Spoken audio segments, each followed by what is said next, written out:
Welcome to Synth Text Book Board second year physics series, and today we are going to start chapter heat. आप सभी लोग एक ऐसी water bottle अपने साथ ज़रूर रखते होंगे जो गर्म पानी को देर तक गर्म और ठंडे पानी को देर तक ठंडा रख सके। इस मैजिकल बॉटल के अलावा आपके घरों में मौजूद refrigerator, AC, heater, electric kettle, यहाँ तक कि सर्दियों में ख़ुद को सर्दी से महफूज रखने के लिए जो कपड़े आप पहनने के लिए इस्तेमाल करते हैं, इन सब की मैन्युफैक्चरिंग में जो टेक्नोलॉजी इस्तेमाल होती है, it requires knowledge of heat. So heat is very important area of physics. मुख्तलिफ साइंटिस्ट ने हीट की नेचर को एक्सप्लेन करने की कोशिश की. 19वीं सदी के शुरुआत तक ये माना जाता था कि हीट एक वेटलेस फ्लूइड है जिसका नाम कैलोरिक रखा गया. ये ख्याल किया जाता था कि ठंडे अजसाम के अंदर कैलोरिक की मिकदार कम है और गर्म अजसाम के अंदर कैलोरिक की मिकदार ज़्यादा होती है.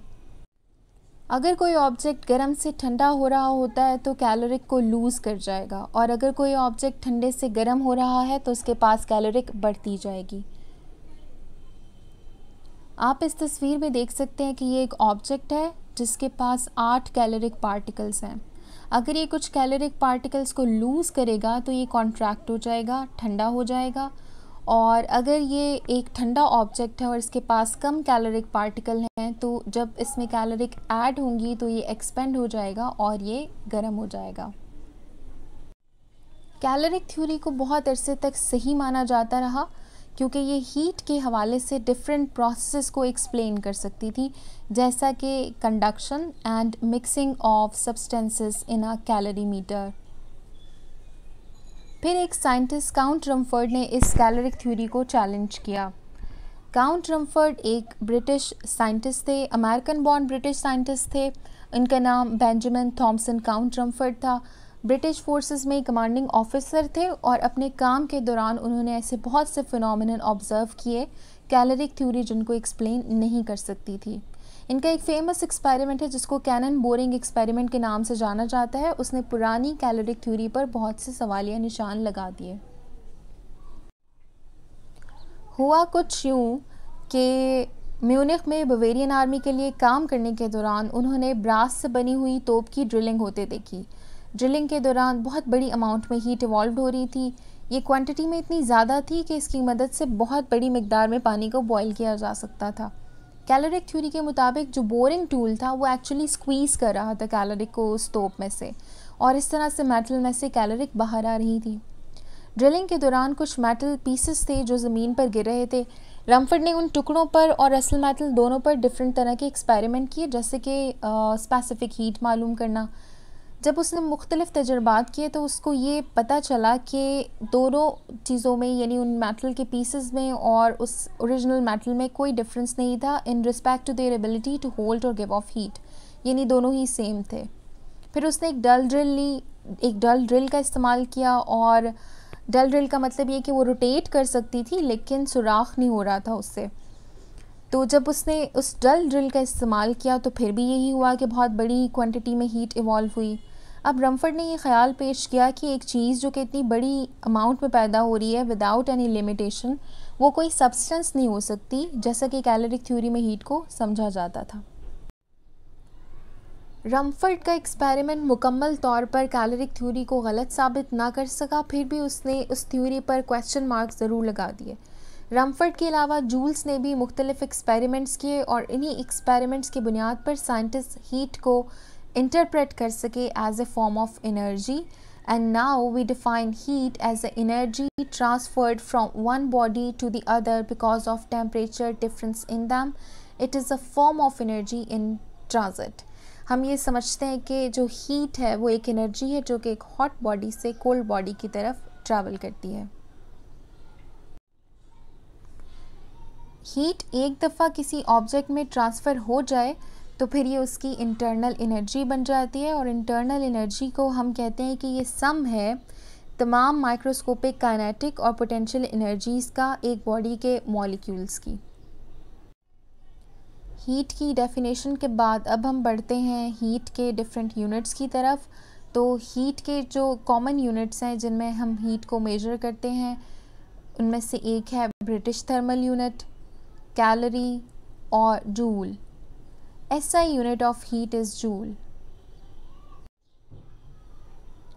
हीट एक ऑब्जेक्ट से दूसरे ऑब्जेक्ट की तरफ ट्रैवल कैसे करती है इस पर बात करेंगे, लेकिन पहले एक नज़र डालेंगे डिफरेंट स्टेट्स ऑफ मैटर पर। There are 4 natural states of matter: solids, liquids, gases and plasma. हम अपने डिस्कशन को सॉलिड्स, लिक्विड और गैसेस तक लिमिट करेंगे, प्लाज्मा पर हम ज़्यादा बात नहीं करेंगे। बढ़ते हैं सॉलिड्स की तरफ। सॉलिड्स में मॉलिक्यूल्स टाइटली पैक्ड होते हैं, so they are not able to move about very much. Intermolecular forces बहुत ज़्यादा होती हैं, काइनेटिक एनर्जी लिमिटेड होती है और लिमिटेड ही वाइब्रेशंस होती हैं। लिक्विड्स में इंटरमॉलिक्यूलर फोर्सेस वीक होती हैं as compare to solids, so molecules are little spread out. आप इस तस्वीर में देख सकते हैं मॉलिक्यूल्स की काइनेटिक एनर्जी सॉलिड्स के मुकाबले में ज़्यादा होती है और मॉलिक्यूल्स कैन मूव पास्ट और slide past one another. Gases की तरफ आएँ तो आप यहाँ इस तस्वीर में देख सकते हैं कि particles in gas are well separated with no regular arrangement. Very weak attractive forces between particles. Particles have much more kinetic energy as compared to solids and liquids, and particles can move freely at high speeds. यहाँ हम एक example देखते हैं पानी का। पानी जब अपनी ठोस हालत में होता है तो उसे बर्फ़ कहते हैं और बर्फ़ का टेम्परेचर कम होता है। अगर आप इसको हीट एनर्जी सप्लाई करेंगे तो ये हीट एब्जॉर्ब करने के बाद लिक्विड फॉर्म में तब्दील हो जाएगा। लिक्विड का टेम्परेचर आइस के मुकाबले में ज़्यादा होता है।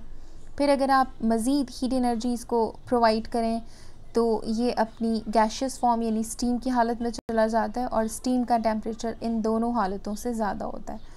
तो सॉलिड्स का टेम्परेचर कम होता है, लिक्विड्स का उनसे ज़्यादा और गैसेस का उनसे ज़्यादा। आपने ये नोटिस किया होगा अक्सर कि अगर आप किसी चीज़ को हीट अप करें तो उसका टेम्परेचर भी बढ़ता है। तो ये ख्याल किया जाने लगता है कि हीट और टेम्परेचर दोनों सेम चीज़ें हैं, लेकिन this is not the case. They both are related but are different concepts. Heat measures both kinetic and potential energy contained by molecules in an object. On the other hand, temperature is the measure of the average kinetic energy of the molecules in a substance. Heat energy depend करती है speed of particles पर, number of particles पर यानी body के size और मास पर, और types of particles पर, लेकिन टेम्परेचर साइज़ और टाइप ऑफ ऑब्जेक्ट पर डिपेंड नहीं करता। फॉर एग्ज़ाम्पल, आपके पास एक कप में गर्म पानी मौजूद है और सॉस पैन में भी गर्म पानी मौजूद है। दोनों का टेम्परेचर बिल्कुल सेम हो सकता है, लेकिन दोनों में थर्मल एनर्जी की जो मिक़दार है वो सेम नहीं होगी। सॉस पैन में थर्मल एनर्जी ज़्यादा होगी because it has more number of molecules of water, so you can get more heat from it.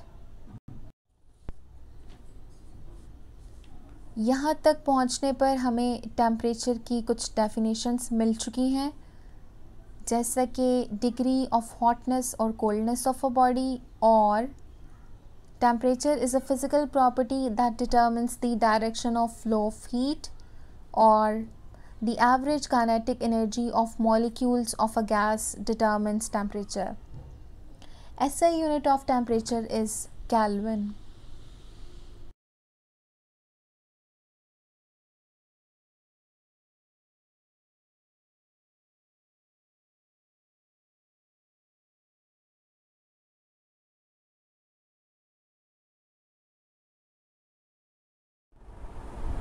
किसी चीज़ को छूकर हम उसके ठंडे या गर्म होने का अंदाज़ा तो लगा सकते हैं, लेकिन हम अपनी सेंस ऑफ टच का इस्तेमाल करके किसी चीज़ का टेम्परेचर माप नहीं सकते। इसके लिए हमें किसी डिवाइस की ज़रूरत है, किसी आले की ज़रूरत है, और ऐसी डिवाइस या आला जो कि टेम्परेचर को मापने के लिए इस्तेमाल किया जाता है थर्मोमीटर कहलाता है। There are 3 different scales of temperature. Number 1 Celsius or centigrade scale, number 2 Fahrenheit scale, and number 3 is Kelvin scale. आप स्क्रीन पर जो तस्वीर देख रहे हैं इसमें 3 थर्मोमीटर हैं। बाएं जानिब जो थर्मोमीटर है उस पर जो स्केल है वो सेल्सियस स्केल है, दाएं जानिब जो थर्मोमीटर है उस पर जो स्केल है वो केल्विन स्केल है, और दरमियान में जो थर्मोमीटर है उस पर जो स्केल है वो फ़ारेनहाइट स्केल है। आइए देखते हैं कि इन तीनों में क्या डिफरेंस है। सेल्सियस स्केल एंड्रिस सेल्सियस ने इन्वेंट किया था। इस पे पानी का फ्रीजिंग पॉइंट 0 डिग्री सेल्सियस है, पानी का बॉइलिंग पॉइंट 100 डिग्री सेल्सियस है, जबकि नंबर ऑफ़ डिवीजन्स इन दोनों फिक्स्ड पॉइंट्स के दरमियान 100 हैं, इसीलिए इसे सेंटीग्रेड स्केल भी कहा जाता है। फ़ारेनहाइट स्केल गैब्रियल फ़ारेनहाइट ने इन्वेंट किया था। इस पर पानी का फ्रीजिंग पॉइंट 32 डिग्री फ़ारेनहाइट है, boiling point of water is 212 degree Fahrenheit, and number of divisions between the boiling point and freezing point are 180। Lord Kelvin ने केल्विन स्केल इन्वेंट किया था। इस पर पानी का फ्रीजिंग पॉइंट 273 केल्विन है, boiling point of water is 373 Kelvin, और इस पर भी सेंटीग्रेड स्केल की तरह इन दो फिक्स्ड पॉइंट्स के दरमियान 100 डिवीजन्स मौजूद हैं। नेक्स्ट वीडियो में हम बात करेंगे मोड्स ऑफ हीट ट्रांसफ़र पर या मैकेनिज़म्स ऑफ हीट ट्रांसफ़र पर। अपना ख्याल रखिएगा। Thank you so much. खुदा हाफ़िज़।